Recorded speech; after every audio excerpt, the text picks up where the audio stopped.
Government about to give go-ahead to Heathrow third runway. Campaigners are concerned by reports the government will give the go-ahead for a third runway at Heathrow today. Theresa May will chair a meeting of her ministers on the Cabinet's Economic Subcommittee this morning, where she is expected to sign off on the expansion plan before it is put to full Cabinet for approval. The airport's National Policy Statement, NPS, outlines the third runway proposal, which has become a divisive issue within Parliament.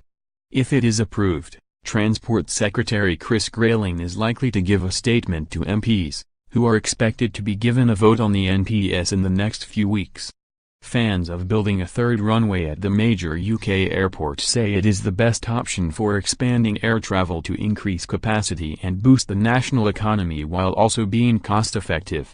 But critics warn the plan is expensive and complex and bad for the environment, with concerns current air pollution surrounding Heathrow is already at dangerous levels.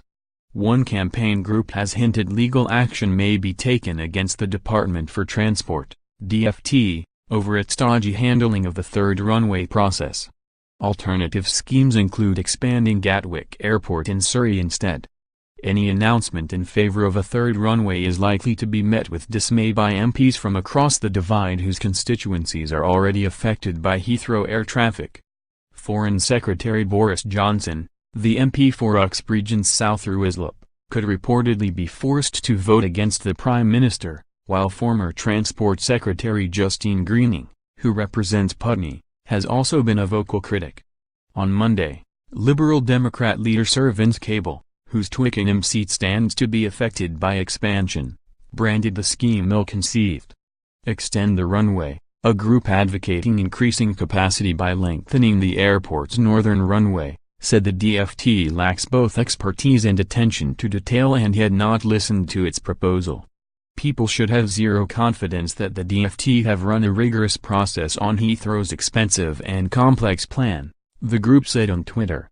The No Third Runway Coalition, which counts Sir Vince and Labour Shadow Chancellor John McDonnell among its members, threatened legal action. It said the DfT's process had been dodgy and has favoured Heathrow Airport Limited from the start. That will be proven in court, if it comes to it, they added. After today's awful statement by Chris Grayling on Railway's timetable meltdown, difficult to see him surviving long. Tomorrow poor man has to sell ill-conceived Heathrow expansion to Commons. Vince Cable, at Vincecable, June 4, 2018. The Aviation Environment Federation said it is extremely unlikely that the government will have been able to find solutions to key challenges related to the environmental impacts of expansion. The aviation strategy, which is being taken forward under a separate process to the Heathrow NPS, will set out how the environmental impacts of aviation nationally should be tackled, but will not be consulted upon until later this year, with publication of the final strategy not expected until the middle of next year, the group said. It added, the decision on Heathrow is set to be taken, therefore, in the absence of any policy on how to tackle aviation's carbon emissions, so with no clarity on whether limits on aviation growth will be needed in order to meet climate change obligations. One-year-old baby stabbed along with a woman in latest London knife horror rampage to debate reforming abortion laws in Northern Ireland. Boy, 9, suffers agonizing burns after thug throws burning bottle at him.